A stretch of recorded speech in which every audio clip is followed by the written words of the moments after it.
e de especialistas na área de produção de conversores,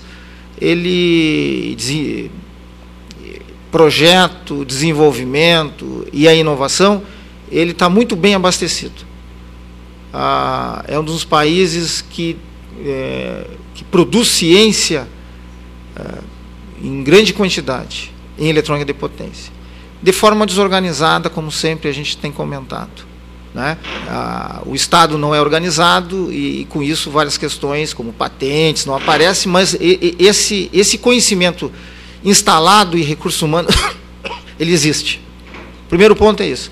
Se não existisse isso, seria difícil responder essa pergunta, que é o fato de que existe muita coisa para se fazer em termos de inovação. Sim, eu acredito que quase tudo. Por quê?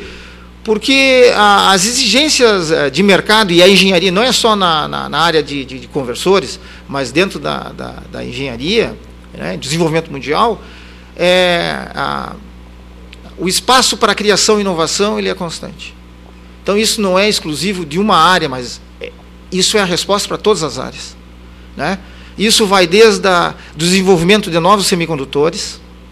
Na medida que você desenvolve novos semicondutores, né, mesmo que no Brasil está se fazendo pouco nisso, isso sim é uma deficiência, mas os projetistas, os sistematizadores de conversores, projetistas, e isso nós temos em abundância. O nosso gargalo seria no desenvolvimento de semicondutores, de determinados componentes, circuitos integrados, específicos para essas aplicações, que muitas vezes não vão ficar dependentes, muitas vezes não, a maioria das vezes. Estamos dependentes de circuitos integrados, dispositivos que são normalmente importados.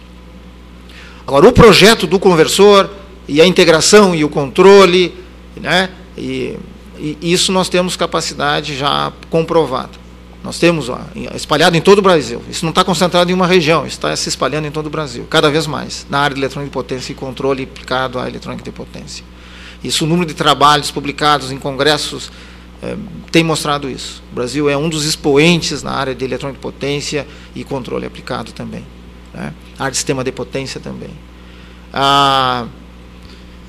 Quanto à questão da inovação, se tem espaço, eu acho que pelo aquilo que eu coloquei, que na medida que surgem novos componentes, abre maneiras novas de ser projetar, de conceber, de se controlar, isso muda tudo, né? Então, o que eu quero dizer para vocês, só para fechar minha fala, é que projeto, nós temos visto aí muita venda de inversores, de conversores. Agora, projetar de forma otimizada, em função de determinadas restrições de entrada e restrições de saídas, isso tem se feito, eu tenho visto pouco, não só no Brasil, como no exterior também. Então, tanto a academia como a indústria tem que desenvolver ferramentas de otimização de projetos em função dessas restrições. Fazer as coisas funcionar, isso aí a gente vê, isso não é a grande dificuldade para os engenheiros, né? Agora, fazer o produto ser competitivo, reduzir volume, reduzir custo, reduzir tamanho, sem perder eficiência, com custo baixo e competitivo, ou custo competitivo, esse é o desafio da engenharia. Fazer as coisas funcionar não é o grande desafio, principalmente nessa área que nós estamos tratando. Agora, ser competitivo, sim. Então, a pergunta que eu digo assim, bom, temos condições de ser competitivo?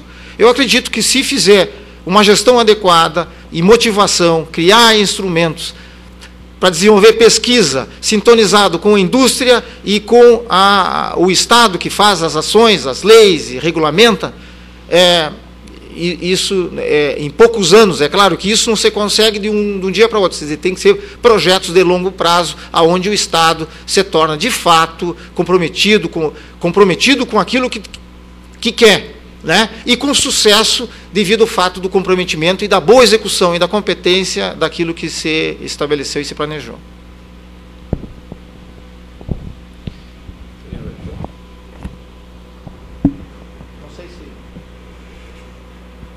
Perguntas? Eu vou fazer, então, uns comentários com relação ao que a banca comentou. Primeiro, com relação à política de Estado, a gente não tem energia solar fotovoltaica ainda pelo mesmo motivo que a gente não tem ferrovia, a gente não tem portos, a gente não tem aeroportos, é o mesmo motivo que a gente não tem energia solar, e a gente só está tendo energia eólica por pressão de indústrias mundiais que viram que o Brasil é um bom mercado e abriram o mercado. Se a indústria mundial quiser enxergar o Brasil como potencial para vender painéis e inversores, nós vamos fazer legislação para isso. Senão a gente não vai fazer que nem foi até hoje a nossa história. Então, como agora estão enxergando o Brasil como potencial, a BIN está vendo isso, está criando regulamentação e tentando se proteger um pouco. Mas é por pressão externa que vai fazer abrir nosso mercado. O outro motivo disso aí também é que a nossa matriz energética, a energia elétrica, por exemplo, no Brasil, 85% é renovável. Ou seja, a gente já tem uma energia elétrica praticamente totalmente renovável. E se pegar a energia, como todas as formas de energia, 57% da nossa matriz energética é renovável. Então, o impacto da energia solar, aquele impacto ambiental, que nem se tem na Europa, nos Estados Unidos, é muito pequeno. Então, a comunidade não se motiva a fazer isso. Então, esse é o problema sério que a gente tem. E o custo, que é no relatório que foi citado aqui, que o MCT fez, mostra que o custo é em torno de 9 vezes maior que o hidráulico. Ou seja, o governo não se motiva. A gente não tem lobby político para fazer isso. Então, um dos fatores, se a gente quer mudar essa realidade, a gente tem que sair um pouco da academia e ir lá para a política. A gente tem que ter engenheiros lá no governo para conseguir mostrar esse outro lado, que tem uma outra questão fundamental, que é essa indústria, que até o Romano mostrou muito bem, que vai movimentar toda a nossa matriz, a nossa economia, se nós botar essa indústria para funcionar. Certo? E outra também, agora o último comentário, certo? Não deixar os outros falar, se eu me empolgo, eu fico falando, é com relação também, que eu estava conversando com o professor Romano antes no coffee break, com relação, a gente fica buscando muito rendimento, tentar melhorar o rendimento dos painéis e dos conversores. Só que, de repente, não é o ponto mais importante isso, porque a gente acaba aumentando o custo. O grande entrave para a energia solar fotovoltaica é o custo. Então, se a gente quer popularizar isso, a gente tem que baixar o custo. Então, para que eu quero um conversor um conversor e um painel com um rendimento elevado, sei lá, com rendimento de 20%, se eu posso ter um com 10% ou 5%, 7% de rendimento do painel e o conversor com rendimento baixo? Quantas casas a gente tem coberta hoje por painel solar no Brasil? Praticamente nenhuma. Então, a área não falta. Então, se o rendimento está baixo, o que a gente bota? Em vez de botar um painel, bota 2, bota 4 painel, vou ter o mesmo do outro. Se o custo for mais barato, a gente vai ter penetração. E com isso a gente produz mais painéis, que baixa mais o custo. A gente começa a alimentar, fazer um círculo virtuoso para conseguir aumentar essa produção. Vamos produzir mais inversor, mais controlador de carga, certo? Sem aumentar a complexidade. Nós da academia gostamos muito de aumentar a complexidade dos conversores, porque a gente sempre tem aquela premissa, o painel é tão caro, se aumentar um pouco mais o semicondutor, botar uma célula do auxílio à computação, botar uma linha de controle mais complexa, a gente consegue melhorar o desempenho e não vai ter um impacto tão grande no custo. Mas, às vezes, esses poucos dólares que está botando ali para fazer isso, a gente acaba agregando mais custo num sistema caríssimo que inviabiliza. De repente, quer ver o comentário da mesa em relação a isso. Nós, de repente, trabalhar com rendimentos mais baixos, aumentar a área de painel, que a área no mundo, a gente não falta área no mundo. A gente já estava conversando, tem os desertos, tem todos os painéis das casas no mundo inteiro, não estão cobertos ainda. Então, hoje e nos próximos muitos anos, não vai ser problema de área para painel. A área a gente tem. Então, se nós reduzir o custo de produção do painel, mesmo tendo um rendimento baixíssimo, se a gente for pensar que 1 metro quadrado de energia, 1 metro quadrado, a gente tem 1000 watts por metro quadrado de energia, se eu pegar rendimento baixo de 10%, eu tenho 100 watts, certo? Mas mesmo assim, 100 watts por metro quadrado é um rendimento, é bom, pensando que eu tenho área sobrando.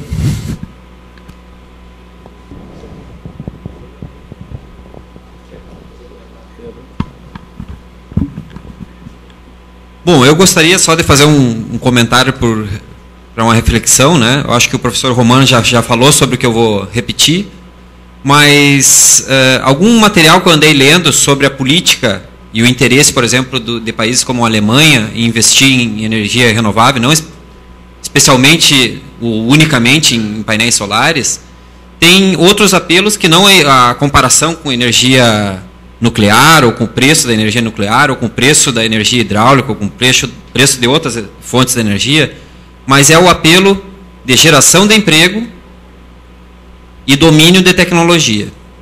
né? Os Estados Unidos, apesar de ter começado depois na energia solar, né, e eólica, ele não abriu mão, mesmo saindo atrás na competição, de investir nesse tipo de tecnologia. Por quê?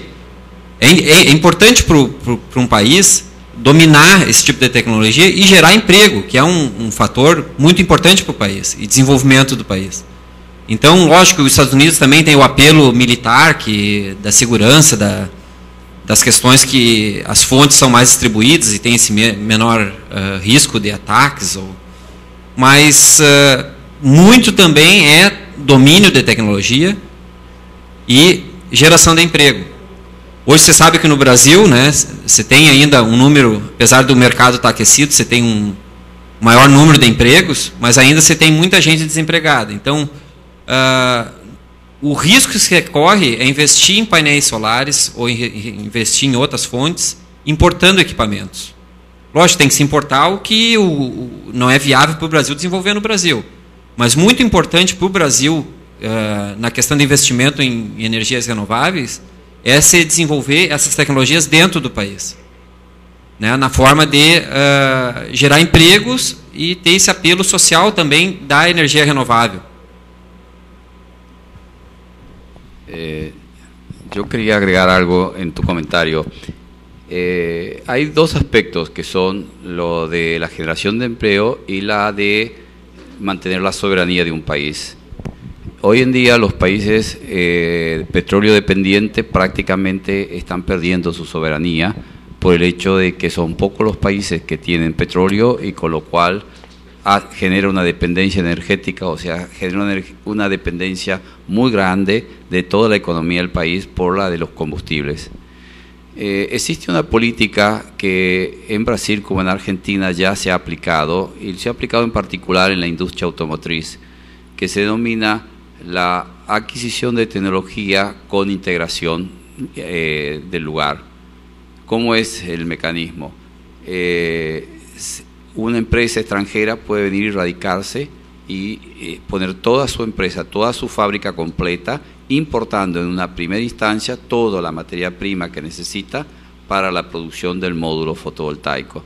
Pero en el segundo año debe adquirir un 10% de la materia prima en el país, el siguiente año el 20%, hasta llegar a que toda la materia prima que la empresa utiliza para la producción es comprada en el país.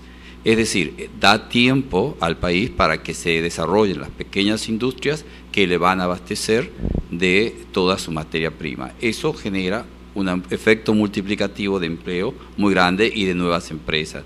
Y la empresa que recibe a cambio el producto lo vende en el país porque ese producto sale con ciertos incentivos fiscales, es decir, bajos impuestos, y compite con el producto extranjero que quiere ingresar porque tiene los impuestos de importación. Eso ya ha sido probado, ha funcionado en este país, por ejemplo, con la industria automotriz. Muy bien.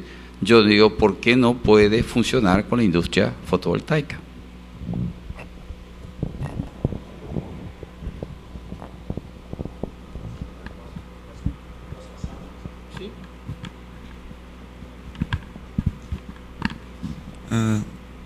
Professor Leandro, da UFSM.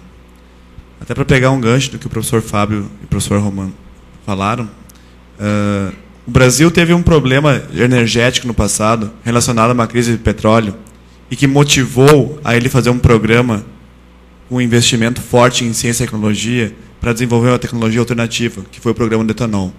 O etanol, nos seus primeiros 10 anos, não era viável economicamente, mas houve uma massificação, investimento em pesquisa e desenvolvimento e um programa que o Estado pagava ou subsidiava esse programa, até que hoje o etanol é viável.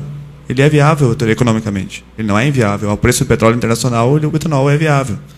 Isso envolveu uma cadeia de ciência e tecnologia enorme, desde produção de álcool, produção de cana-de-açúcar, né, melhoria genética de cana-de-açúcar para promover uma maior produção de sacarose, de maquinário agrícola, de manejo agrícola, de cadeia de suprimentos para canas-de-açúcar, para mudança e melhoria no processo industrial de fabricação de álcool. Tá? Então, uma série de fatores que motivou e que é uma cadeia hoje enorme. Aqui no Rio Grande do Sul nós não temos por questões climáticas.